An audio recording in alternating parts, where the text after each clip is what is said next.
The thundering of hooves echoed across the dusty plains as Phineas Elliott raced his stallion toward the horizon, the setting sun casting long shadows across the Montana Territory. It was 1878, and the news of his father's death had reached him just 3 days prior, pulling him away from the cattle drive he'd been leading north to the railroad. His heart pounded with each gallop, grief and anger mingling in his chest as the family ranch came into view. Grace Abbott stood on the porch of the Elliott homestead, her honey-colored hair pulled back in a simple bun, strands escaping to frame her face in the late afternoon light. She had been William Elliott's nurse during his final days, hired from the town of Willow Creek when the old rancher's health began to fail. Now she watched as the lone figure approached, knowing it must be the son William had spoken of so often. The ranch hands stopped their work as Phineas rode in, his expression hard as granite, his eyes scanning the place he'd left 5 years ago after a bitter argument with his father. The ranch looked smaller somehow, more weathered, but still standing proud against the backdrop of the mountains. "Mr. Elliott," Grace called out as he dismounted. "I'm Grace Abbott. I was your father's nurse." Phineas barely acknowledged her, tipping his hat slightly before striding toward the house. "Where is he?" "We buried him yesterday, sir. We couldn't wait any longer in this heat." She followed him up the steps, her skirts rustling. "He left instructions. And letters for you." Phineas paused at the threshold of the home he'd grown up in, memories flooding back. The scent of pine and leather that always clung to his father, the sound of his booming laugh, the arguments that eventually drove them apart. "I should have been here," he said, his voice barely above a whisper. "He understood why you weren't," Grace replied softly. "He spoke of you often." Inside, the house was just as Phineas remembered, though cleaner and more organized than when his father had lived alone. Grace led him to William's study where a stack of papers sat neatly arranged on the desk. "He put everything in order," Grace explained. "The ranch is yours now." Phineas ran his fingers over the smooth wood of his father's desk. "I didn't come back for the ranch." "No, you came back for him," Grace said. "And he knew you would." She left him alone with his father's papers, closing the door quietly behind her. Phineas sank into the leather chair, the same chair his father had sat in countless times, and began reading through the documents. William Elliott had left everything to his only son, the ranch, the cattle, the horses, and a letter explaining his regrets for the words spoken in anger years ago. As darkness fell, Grace returned with a lamp and a plate of food. She found Phineas sitting motionless, staring at the wall where his father's hat, a weathered, wide-brimmed Stetson, hung on a peg. "He wore that hat every day until he got too sick to leave his bed," Grace said, setting down the lamp. "Said it was the one thing that never let him down." Phineas looked up at her, really seeing her for the first time. Her eyes were a deep green, kind and direct. "Did he suffer at the end?" Grace shook her head. "No. He went peacefully in his sleep. I was reading to him that evening Dickens, his favorite, and when I checked on him in the morning, he was gone." "Thank you for being with him." Phineas's voice cracked slightly. "I should have been the one here." "He forgave you long ago," Grace said. "He was just too proud to tell you so." The following days were a blur of activity as Phineas took stock of the ranch's affairs. The Elliott spread was smaller than he remembered. His father had sold off parcels of land over the years to keep the operation afloat. The cattle herd was healthy but not as numerous as in its heyday. The hands were loyal but aging, like everything else on the ranch. Grace remained at the homestead, uncertain of her future now that her patient was gone. She had come to love the Elliott Ranch, with its sweeping vistas and quiet dignity. Each morning she prepared breakfast for Phineas and the ranch hands, and each evening she cooked dinner, creating a semblance of normalcy as Phineas settled into his role as the new owner. One evening, nearly a week after his return, Phineas found Grace on the porch, watching the sunset paint the mountains gold and purple. Miss Abbott, he said, leaning against the railing beside her. I realize I haven't asked about your plans. Grace turned to him. I hadn't given it much thought, to be honest. Your father paid me through the month, and I've been waiting to see if you needed any help transitioning. I appreciate that, Phineas replied. The men respect you. They say you've got a good head for figures. Grace smiled. Your father let me help with the books. It gave him something to teach, and me something to learn. Would you consider staying on? Phineas asked, surprising himself with the question. At least until I get a better sense of the operation. I've been gone a long time, and things have changed. I'd like that, Grace answered. I've grown fond of this place. As the days turned into weeks, Phineas and Grace developed a routine. Mornings were for ranch business, Phineas working with the hands, Grace managing the accounts. Evenings were spent in the study, where Phineas would recount stories from his years away, and Grace would share tales of his father's final months. He was proud of you, Grace said one night as they sat by the fireplace. He kept a newspaper clipping about that cattle drive you led through the Dakotas 2 years ago. Phineas looked up in surprise. He knew about that. He kept track of you, Grace confirmed. He had a friend in the cattle business who would write to him with news of your whereabouts. He never stopped caring. The revelation hit Phineas hard. He'd spent years believing his father had written him off completely, the way he'd threatened to do during their last fight. To learn that William had been silently watching over him from afar made the loss even more acute. I was too stubborn to come back, Phineas admitted, too proud to admit I might have been wrong. You're more like him than you realize, Grace said with a gentle smile. The spring roundup was approaching, and Phineas threw himself into preparations. He hired additional hands from town, repaired fences that had fallen into disrepair, and worked from dawn till dusk. Grace watched with admiration as he breathed new life into the ranch, his determination and hard work inspiring the older hands to match his pace. One afternoon, a fierce storm blew in from the mountains. The sky darkened to an ominous green-gray, and lightning split the horizon. Phineas and the hands raced to secure the horses and cattle, battling wind and pelting rain. Grace helped where she could, holding lanterns and passing tools as the men worked to reinforce the barn doors. As the worst of the storm passed, Phineas noticed that one of the young colts was missing. Without hesitation, he saddled his horse and rode out into the storm to find it, despite Grace's protests. Hours passed with no sign of his return. Grace paced the porch, a knot of worry growing in her stomach. When she finally spotted a figure approaching through the rain, she rushed down the steps, relief flooding through her.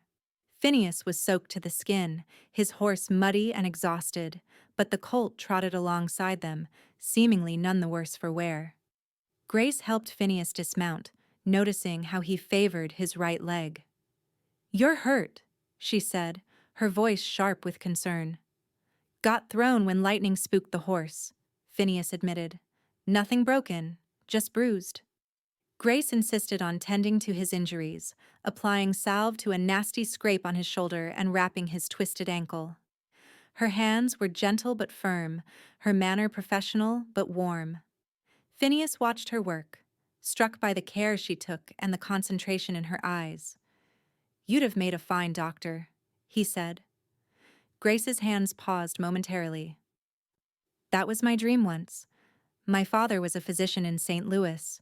I assisted him from the time I was a girl." "What happened?" "He died in 71. Influenza. There wasn't money for medical school, so I became a nurse instead." She resumed her work, wrapping a bandage around his ankle. "It's a good life. I go where I'm needed." "And now you're needed here," Phineas said softly. Their eyes met, and something shifted between them, a recognition, perhaps, of the bond that had been forming over the weeks. Grace looked away first, finishing her ministrations and gathering her supplies. "You should rest that ankle for a day or two," she advised, her professional tone back in place. "I'll bring you some willow bark tea for the pain." The roundup was delayed by Phineas's injury, but only briefly. Within days, he was back in the saddle, directing the hands as they gathered cattle scattered across the range. Grace rode out with them occasionally, bringing food and fresh water, watching as Phineas transformed from the grieving, uncertain son into a confident rancher. The days grew longer and warmer as spring gave way to summer. The roundup was successful, with more calves than expected and fewer losses to predators. Phineas began making improvements to the ranch, repairing the old bunkhouse, expanding the corral, planning for a larger harvest of hay. Through it all, Grace remained, her position evolving from nurse to housekeeper to unofficial partner in the running of the Elliott Ranch. The hands came to her with their concerns, knowing she had Phineas's ear. The townspeople who had once viewed her as merely William Elliott's nurse now treated her with the respect accorded to the lady of a successful ranch.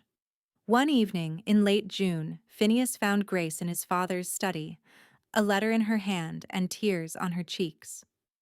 "Grace, what's wrong?" he asked, crossing to her side. "It's nothing," she said, hastily wiping her eyes. "Just a letter from my sister in Denver. She's having a baby in the fall." "That's happy news, isn't it?" "Of course," Grace nodded. "It just reminded me of possibilities I may have set aside." Phineas understood. Grace was perhaps 26 or 27, unmarried and living on a remote ranch with no prospects for a family of her own. He suddenly realized how selfish he'd been, keeping her here without consideration for her future. "You're free to go whenever you wish," he said. "I've relied on you too heavily these past months. It wasn't fair to assume you'd stay indefinitely." Grace looked up at him, her eyes still bright with tears. "Is that what you want? For me to leave?" "No," Phineas answered honestly. "But I want what's best for you." "And what if this is what's best for me?" Grace asked. "What if this is where I want to be?" The question hung in the air between them, charged with meaning. Phineas stepped closer, his heart pounding. "Grace, I—" A commotion outside interrupted them shouts from the bunkhouse, the sound of horses approaching fast. Phineas moved to the window and cursed under his breath. "What is it?" Grace asked, joining him. "Riders, armed, at least 6 of them."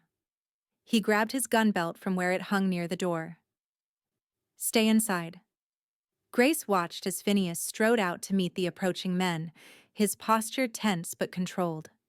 She recognized one of the riders, Thomas Harlan, owner of the neighboring Rocking H Ranch and William Elliott's longtime rival. There had been disputes over water rights and grazing boundaries for years, though William had always managed to maintain an uneasy peace. From the window, Grace could hear raised voices but couldn't make out the words. The confrontation lasted several minutes before the riders turned and galloped away, leaving a cloud of dust in their wake. Phineas returned to the house, his expression grim.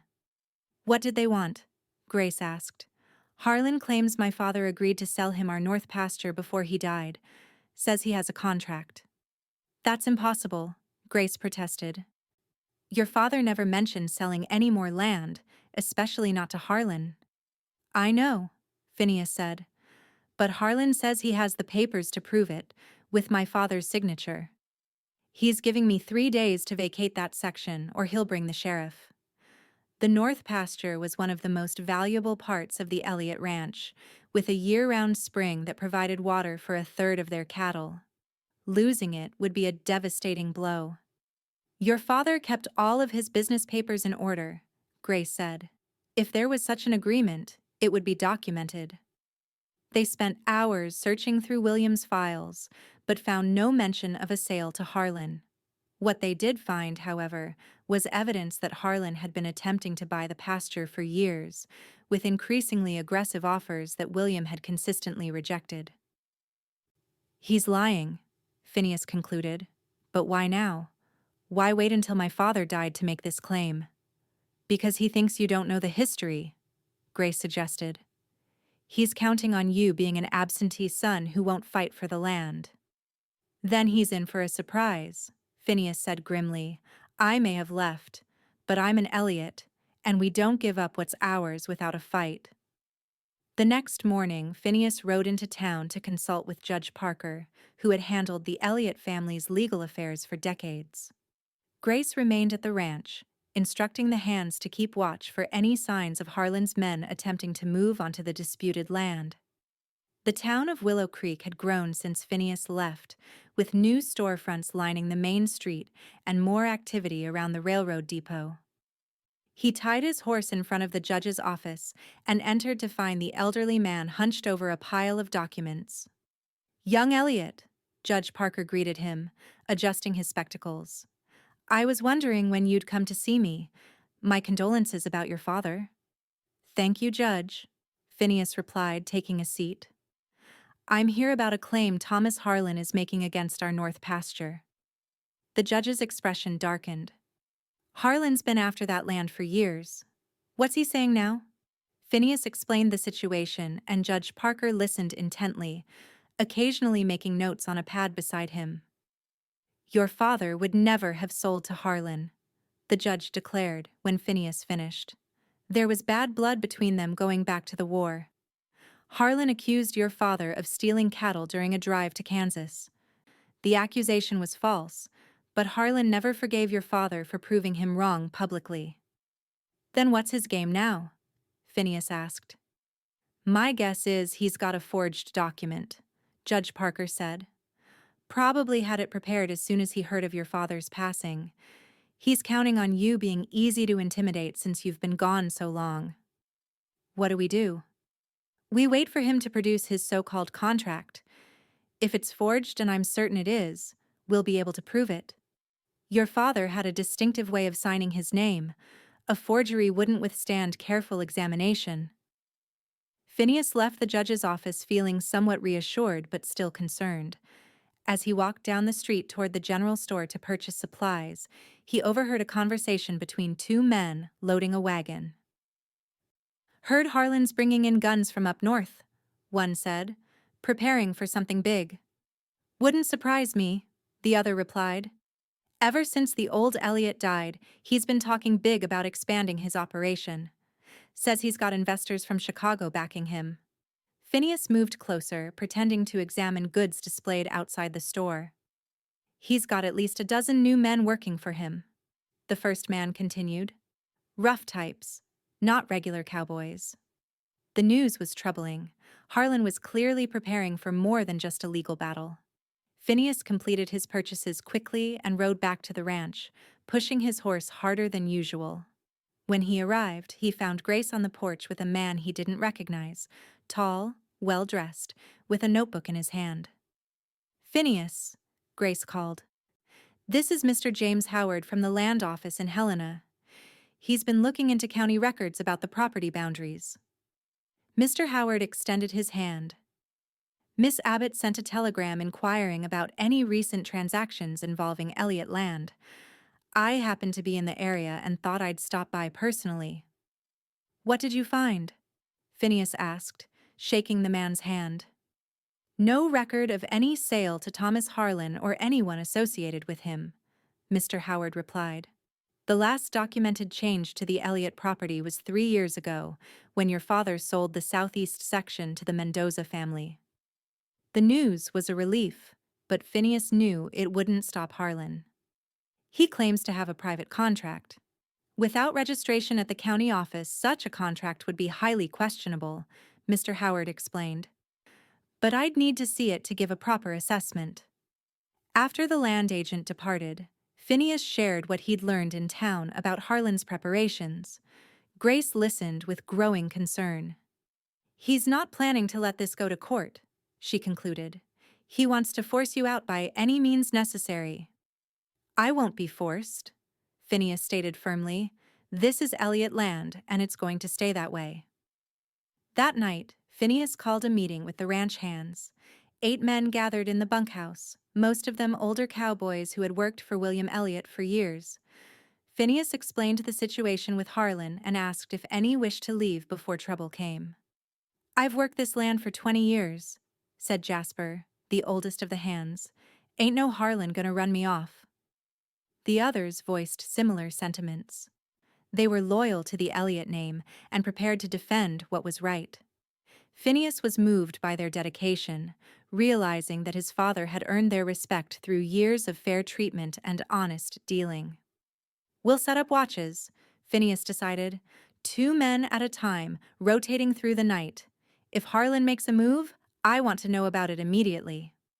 For the next 2 days, tension hung over the ranch like a storm cloud.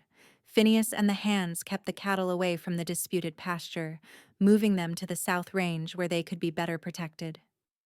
Grace maintained a calm presence at the house, but Phineas noticed she had taken to wearing a small derringer in her pocket, a gift, she explained, from his father during the previous winter when coyotes had been particularly bold.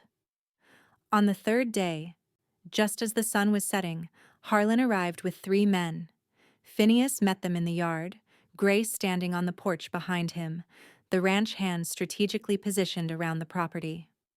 "Time's up, Elliott," Harlan called from horseback. "You vacating that pasture, or do we need to have a more serious conversation?" "Show me this contract you claim to have," Phineas responded evenly. Harlan reached into his coat and produced a folded document, which he handed down to Phineas. "Signed and dated 2 months before your father passed. Perfectly legal." Phineas examined the paper.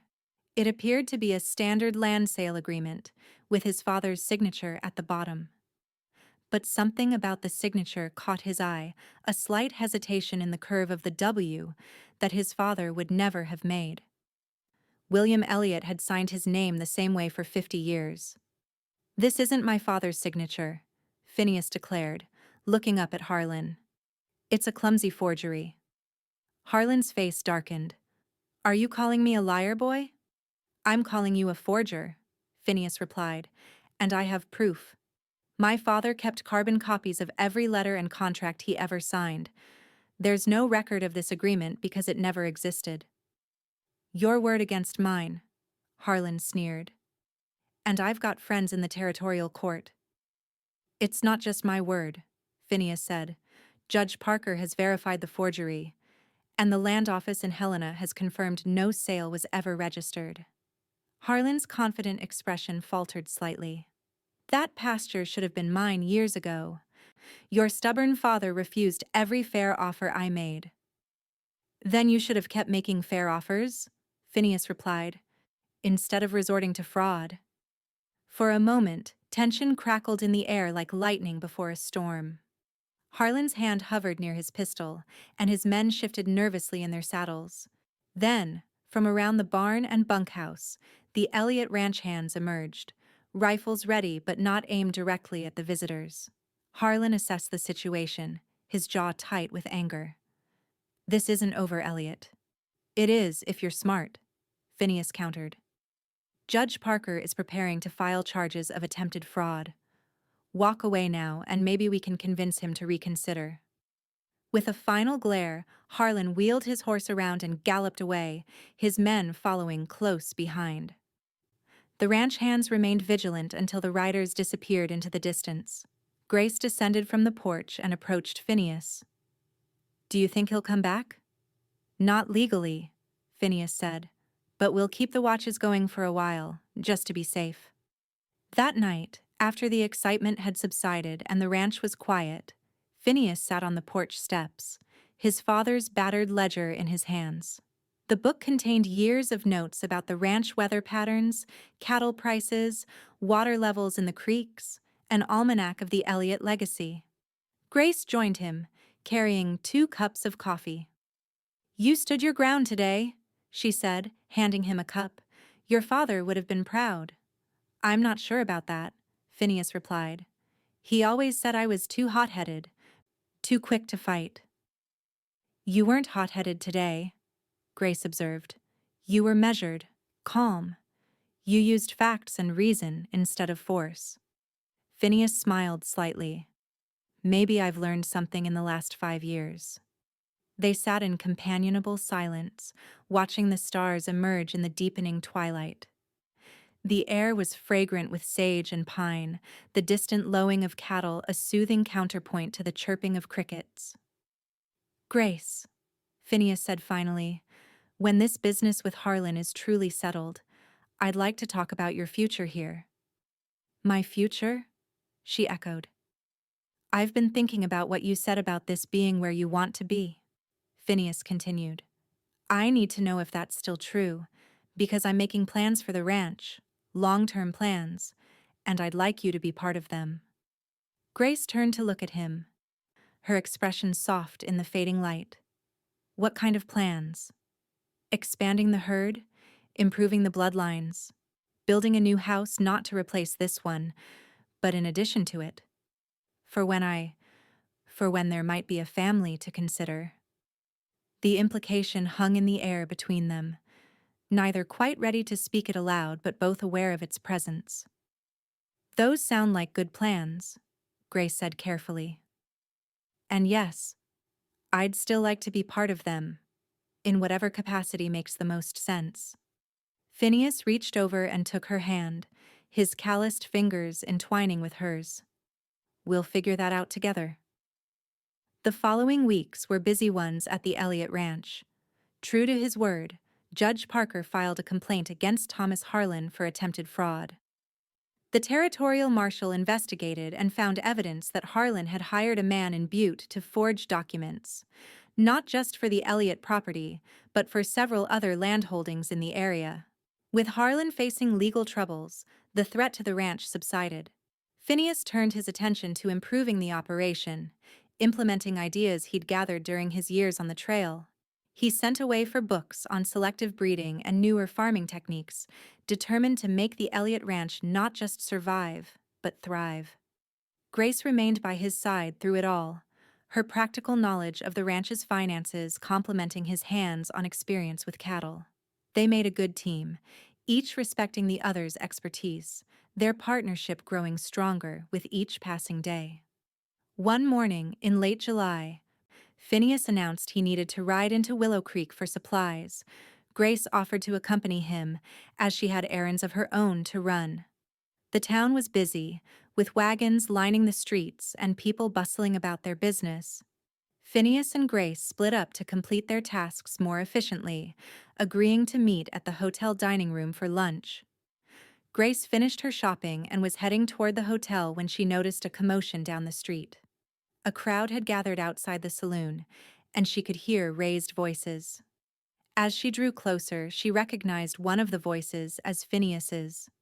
Pushing through the crowd, Grace found Phineas face to face with a man she didn't recognize, tall, rough-looking, with a weathered face and a scar running from his temple to his jaw.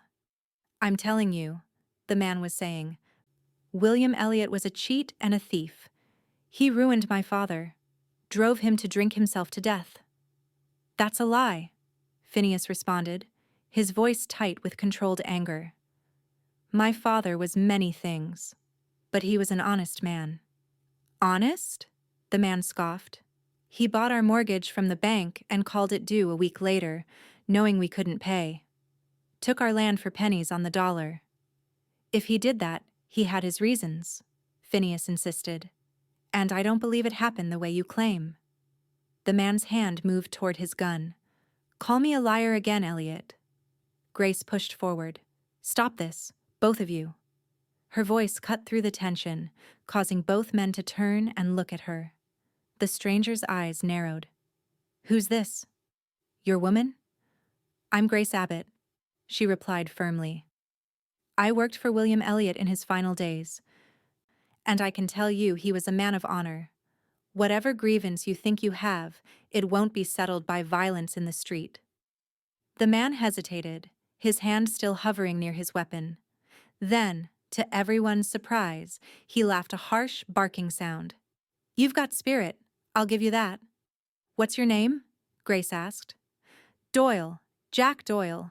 My father was Seamus Doyle, had a small spread north of here until William Elliott took it from us in '68.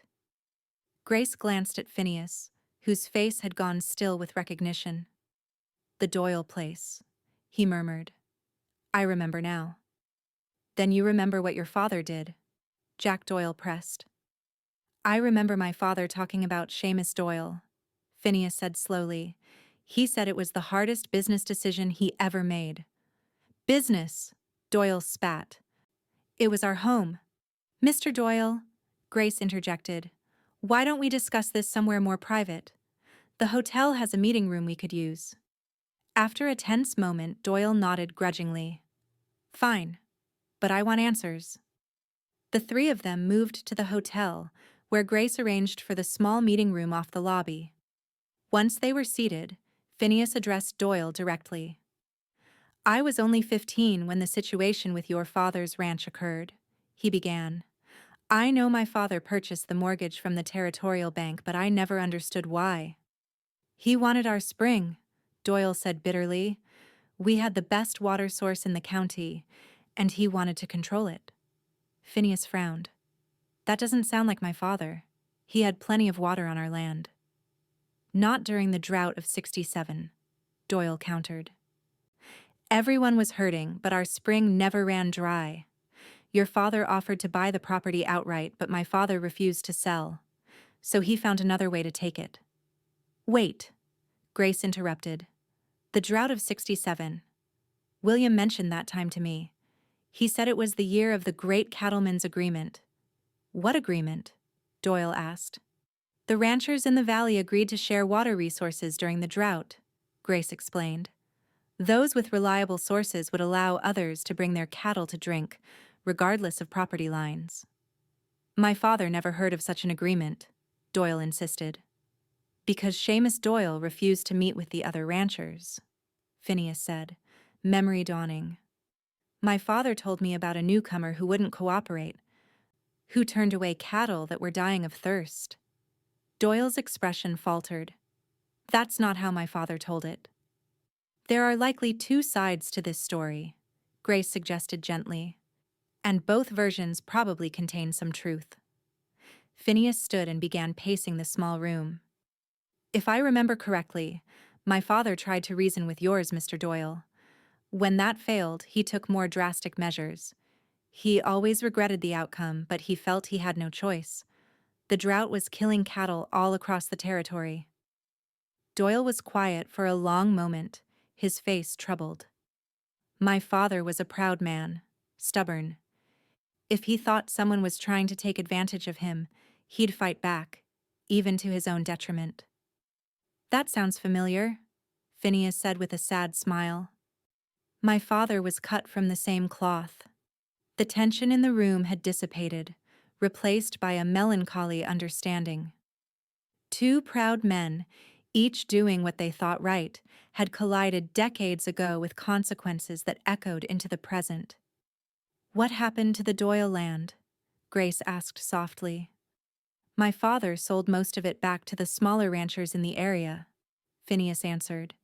He kept the section with the spring, but he built a pipeline that carried water to a public trough on the county road. Any rancher could use it. Doyle looked up sharply. That trough saved many herds over the years. My uncle benefited from it after we moved to Wyoming. It was my father's way of making things right, Phineas said. As they left the hotel, Jack Doyle extended his hand to Phineas. I came here looking for revenge for an old wrong. I'm leaving with a different understanding. Not sure I'm completely satisfied, but I'm no longer looking for a fight. That's a start, Phineas replied, shaking the man's hand. If you're ever in these parts again, stop by the ranch. We can talk more about the past, or maybe about the future instead. Doyle nodded, touched the brim of his hat in acknowledgement to Grace, and walked away down the street. That could have gone very differently, Grace observed as they watched him leave. It nearly did, Phineas agreed. Thank you for intervening. I couldn't stand by and watch two men destroy each other over the past, Grace said, especially when one of them has so much future ahead of him. Phineas looked at her, his expression softening. A future I'm still hoping you'll share. Grace's cheeks colored slightly. Phineas. I know it's too soon, he said quickly. I know we're still getting to know each other, but Grace, I've never met anyone like you. You're strong and kind and smarter than anyone I've ever known. And when I think about the years ahead, I can't imagine them without you." Grace's eyes shimmered with emotion. "I feel the same way, but we should take our time, do this properly." "Agreed," Phineas said with a smile. "Properly it is." They completed their errands and rode back to the ranch together, a new understanding between them that needed no words. The future they both envisioned was taking shape, one careful step at a time. Summer gave way to fall, the aspen trees turning gold against the evergreen forests that blanketed the mountains. The ranch settled into a rhythm of harvest and preparation for winter. Hay was cut and stored. Cattle were moved to the lower pastures, and supplies were laid in for the cold months ahead. Phineas and Grace's relationship deepened with the passing weeks. They worked side by side during the day and spent evenings planning improvements to the ranch. Their conversations ranged from practical matters of cattle breeding and crop rotation to dreams of travel and family. One crisp October morning, as frost silvered the grass and the sun rose in a clear sky, Phineas announced he was riding up to his father's favorite spot in the hills above the ranch. "Would you like to come?" he asked Grace over breakfast. "It's a beautiful view, and the aspens are at their peak." Grace agreed eagerly, and they set out after the morning chores were complete. The ride took them up through stands of pine and aspen, the trail winding higher until they emerged on a rocky outcropping that overlooked the entire valley. "It's breathtaking," Grace said, dismounting and walking to the edge. Below them, the Elliott Ranch spread out like a patchwork quilt: pastures, fields, the cluster of buildings around the main house, the ribbon of the creek winding through it all. "My father used to bring me here when I was a boy," Phineas said, coming to stand beside her. "He said a man needed to see his land from above once in a while, to remember what he was working for." Grace glanced at him. "And what are you working for, Phineas Elliott?" "A legacy," he replied, "not just of land and cattle, but of something that lasts beyond me. A family, a name that stands for something good in this world." He reached into his saddlebag and pulled out a weathered, wide-brimmed Stetson, his father's hat, the one that had hung on the peg in the study since the day Grace had arrived at the Elliott Ranch. "I've been carrying this around for days," Phineas admitted, trying to find the courage to wear it. "Why would you need courage?" Grace asked. "Because wearing his hat feels like accepting that he's truly gone," Phineas explained, his voice tight with emotion, like stepping fully into his shoes. Grace understood. For months, Phineas had been doing his father's job, making his father's decisions, but some part of him had been holding back, perhaps out of respect, perhaps out of lingering uncertainty about his right to claim the Elliott legacy after years away. "Your father would be so proud of what you've accomplished these past months," Grace said softly. "You've honored his memory in every way that matters." Phineas held his father's hat, turning it in his hands, feeling the worn leather band inside, the shape of the crown molded by years of use. "I don't know if I can ever be the man he was." "You don't have to be," Grace replied. "You just have to be the man you are, the man I've come to love." The words hung in the clear mountain air, a declaration neither had spoken aloud until now. Phineas looked at her, his eyes filled with wonder and hope. "Grace Abbott, I love you too," he said, "more than I ever thought possible." He started to reach for her, but she placed a hand on his chest, stopping him with a smile. "Wait. There's something important we need to do first." Taking the hat from his hands, Grace examined it carefully. She brushed away a few specks of dust from the brim, smoothed the crown with gentle fingers, and then looked up at Phineas. "He'd want you wearing it," she said simply, holding it out to him. Phineas swallowed hard, emotion washing over him. Slowly, deliberately, he took the hat from her hands and placed it on his head. It fit perfectly, as if made for him. "How does it look?" he asked, his voice rough with feeling. "Like it belongs there," Grace answered. Like you belong here. Phineas pulled her into his arms then, holding her close as the sun warmed their faces and the wind rustled through the aspens. In that moment, on the mountaintop his father had loved, Phineas felt a sense of completion, of coming full circle to where he was always meant to be. Marry me, he whispered against her hair. Be my wife, my partner, the mother of my children. Grace leaned back to look into his eyes, her own shining with joy. Yes, she said. Yes to all of it. They were married in the town church 2 weeks later, with Judge Parker giving the bride away, and the ranch hands serving as groomsmen. The townspeople of Willow Creek turned out for the occasion, along with ranchers from miles around, all wanting to witness the beginning of a new chapter for the Elliott name. Winter settled over the valley, blanketing the ranch in snow and quiet. Inside the warm house, Phineas and Grace built their life together, planning for spring planting and summer roundups for children and decades ahead. Every evening, Phineas would hang his father's hat, now his hat on the peg by the door, a symbol of the legacy he had accepted and the future he was creating. And every morning, Grace would watch him place it carefully on his head before heading out to face the day's challenges, knowing that William Elliott would indeed be proud of the man his son had become. Years passed, and the Elliott Ranch prospered under their stewardship. They had 3 children, 2 boys and a girl who grew up knowing the stories of their grandfather and the land he had loved.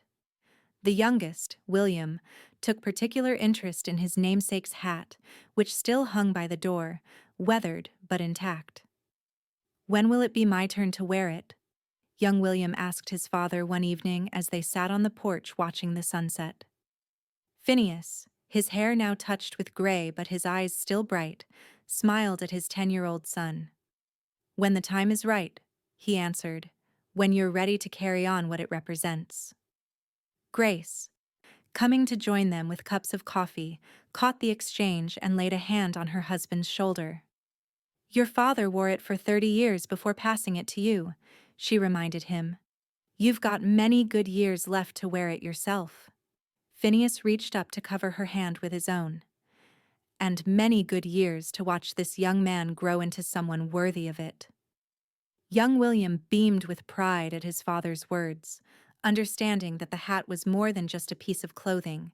It was a symbol of the Elliott legacy, a tangible link between past, present, and future. As the sun sank behind the mountains, casting long shadows across the land that had sustained 3 generations of Elliots, Phineas reflected on the journey that had brought him home, the argument that had driven him away, the grief that had brought him back, and the love that had given him reason to stay.